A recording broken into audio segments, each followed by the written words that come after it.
Bonjour, c'est Lydie. Aujourd'hui, nous allons aborder la thématique sur la loi d'attraction. Et la physique quantique, évidemment, parce qu'elle est indéniable à la loi d'attraction, pour pouvoir savoir comment faire pour réaliser nos objectifs et faire de notre vie une réussite. Donc, si vous concevez, puisque vous le savez, qu'il a été formellement prouvé scientifiquement que nous avons autour de nous des microbes, qu'il n'est pas possible de le voir à l'œil nu mais par microscope, vous allez comprendre le mécanisme de la loi d'attraction. Et il y a des gouvernances. Et c'est cela que je vais vous expliquer. Donc, ce qui nous entoure et que l'on ne voit pas, c'est quoi? Tout simplement, d'abord, au niveau de la loi d'attraction, nous avons autour de nous des atomes. Ces atomes, je veux dire, sur un plan scientifique, qui sont très organisés. Et sur le plan scientifique, l'atome a des particules. Et donc, qui donnent des ondes. Donc, les atomes forment les molécules et les molécules forment les matériaux. Donc, nous sommes donc gouvernés par les atomes, qui a aussi les électrons, les protons, les tachyons, les subatomiques, etc. Et chacune d'entre elles interréagissent et en fonction du milieu environnant, bien sûr, et des ondes comme ce qui est hertzienne, l'électricité, etc. Parlons d'électricité, notre cerveau en fournit. Donc nos pensées vont générer une forme d'électricité qui va, je veux dire, de par cela, informer les atomes et qui vont réagir entre elles et les particules. Donc nos pensées vont les influencer et les charger en ions, comme on appelle ça. Mais il y a des ions positifs et des ions négatifs. Les ions positifs ne sont pas bons pour l'homme et les ions négatifs sont bons pour l'homme. Oui, je sais, c'est complexe, mais c'est ainsi. Et les ions en question vont apporter quelque chose de bon ou de mauvais. Donc maintenant, la loi d'attraction ne sait pas faire la différence entre une bonne et une mauvaise pensée. Donc tous ces atomes qui sont autour de nous vont interagir entre elles en fonction de notre comportement. Alors, ici, ça va, par rapport à notre pensée, qu'elle soit positive ou négative, vont former donc tous ces groupements d'atomes en question, interagissant entre elles, vont former une forme pensée que l'on appelle égrégore.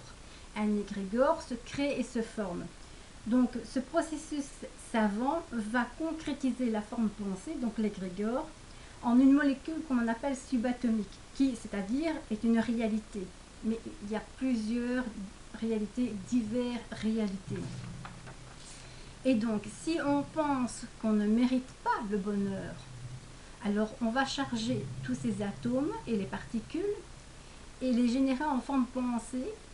Et divers atomes, particules vont créer des formes, je veux dire, molécules et engendrer alors à ce moment-là des événements, des problèmes, etc. Car on s'est dit on ne mérite pas le bonheur. Donc automatiquement, quand on fait une demande à l'univers quelque part, la loi d'attraction dit oh, elle ne mérite pas le bonheur, on va tout faire pour qu'elle ne l'ait pas. Donc nous pensons comme ça et cela va engendrer des conséquences. Alors, nous avons ici, donc les scientifiques ont remarqué donc par le fait d'observer une chose, que chacune des particules et chacun des atomes se modifie. Donc c'est très amusant à regarder. Je vous conseille de visionner le film Que sait-on de la réalité du Terrier du Lapin Blanc. C'est un film sur la physique quantique et sur la loi d'attraction. Et en fonction de nos pensées, ce que cela nous apporte ou ne nous apporte pas, évidemment. Alors, je regarde un petit peu ma petite fiche pour être dans les temps parce que c'est une petite vidéo de 10 minutes et ils seront au nombre de 3. La troisième étant celle où nous allons apprendre à appliquer une méthode pour pouvoir faire la lettre, comme on dit, à l'univers infini. Personnellement, je n'en ai plus besoin. Par moment, j'en ai besoin parce que c'est en fonction de notre état, je veux dire, hein, quand on est un peu moins bien mentalement, un peu plus dépressif ou je veux dire pas très bien en soi. Alors il est évident que quand on va essayer de se projeter, ça ne va pas forcément bien marcher. Donc là, à ce moment-là, ce qui est très important, c'est de faire la lettre à l'univers infini. Je l'expliquerai dans la troisième vidéo. Revenons à nos moutons. Alors, en ce qui concerne la loi d'attraction ici, donc les molécules et tout ça, les scientifiques donc, ont remarqué beaucoup de choses. Et particulièrement un, c'est Monsieur Enoto. Monsieur Enoto, c'est un éminent savant donc, qui a fait une étude sur l'eau. Et donc, il a changé le monde scientifique par rapport à cette étude, et les scientifiques ont changé leur façon de penser par rapport à sa découverte. Et sa découverte, c'est quoi? Il a pris d'abord un échantillon d'eau et il l'a mis au microscope pour l'analyser. Il a analysé le cristal en question. Puis ensuite, de la même eau, il a pris un verre où il a chargé ce verre avec les mains, ou bien on peut le faire aussi avec des petites étiquettes, on fait des petits cœurs, etc. Mais il a mis amour. Et dans l'autre verre, il a mis la haine. Donc chacun a mis des énergies positives dans le premier verre et des énergies négatives dans le second verre. Et ils ont ensuite fait la photo de la molécule de l'eau, de la particule pardon, de l'eau, et ils ont découvert une chose très étrange qui a modifié la face de la science par cette découverte. Donc là, le verre où il a envoyé des énergies positives, de l'amour, l'atome en question, le petit cristal, était limpide, beau, pur. Et sa forme était extraordinaire. C'est à voir dans le film de Que sait-on de la réalité, Peter et du lapin blanc.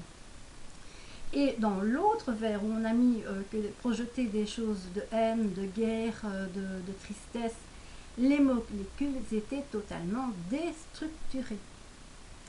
Donc ici, les molécules ont été changées, modifiées.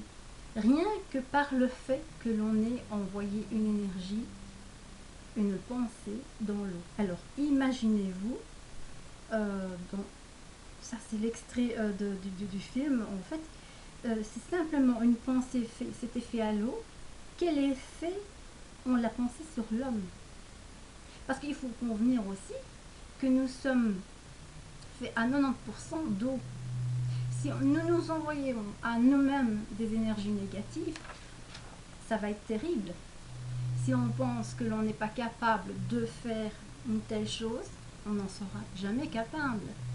Si nous ne nous donnons pas les moyens de pouvoir faire de notre vie une réussite, notre vie sera misérable en fonction de nos pensées. Nous allons, je veux dire, créer des choses autour de nous, les faire venir. Nous sommes comme des aimants. Et la loi d'attraction et les atomes qui nous entourent, tous les éléments autour de nous, ne savent pas faire la différence entre les bonnes pensées et les mauvaises pensées. Non. Ils vont simplement la créer en fonction de ce que nous avons désiré. Donc si maintenant je dis, ah ben voilà, ma vie est moche, elle n'est pas belle, je suis tout le temps dans les problèmes, etc. Je n'attire que des problèmes. Ma vie n'est faite que de ça. Et il y a beaucoup de gens qui pensent comme ça. C'est terrifiant. Ben oui, votre vie alors sera faite que de ça. Que puis-je dire de plus que Amen, puisque c'est telle est votre volonté.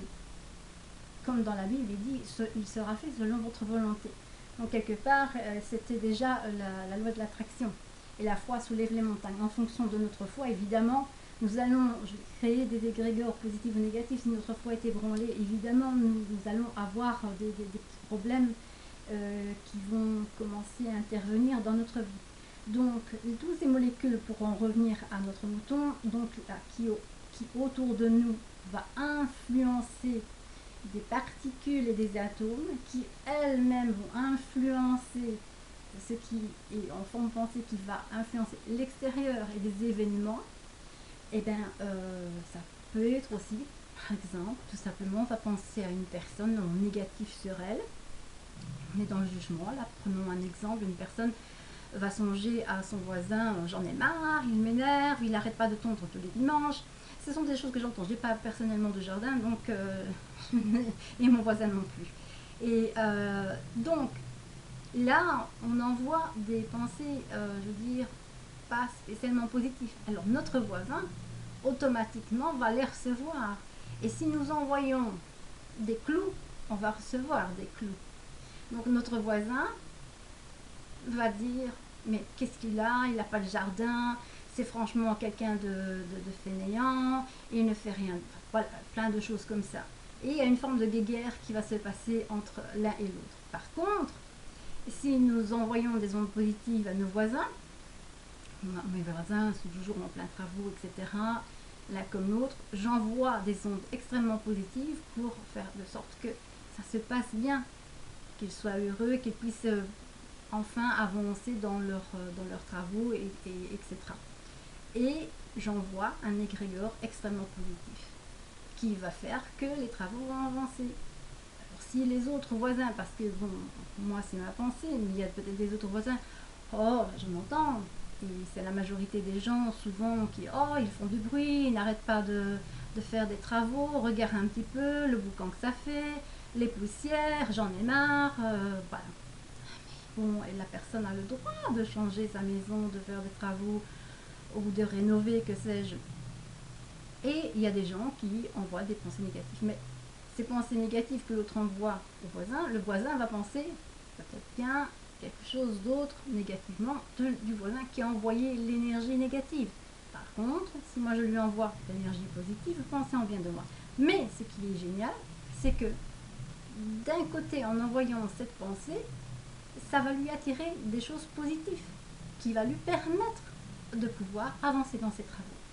Et comme mon voisin va m'envoyer des ondes positives, parce que je pense en bien à lui, eh bien, à ce moment-là, je vais avoir des choses positives qui vont se passer en rapport avec l'envoi. C'est-à-dire, c'est en rapport avec leur maison, ça sera en rapport avec la mienne. Ou alors, si c'est en rapport avec leur carrière, ce sera en rapport avec ma carrière, etc.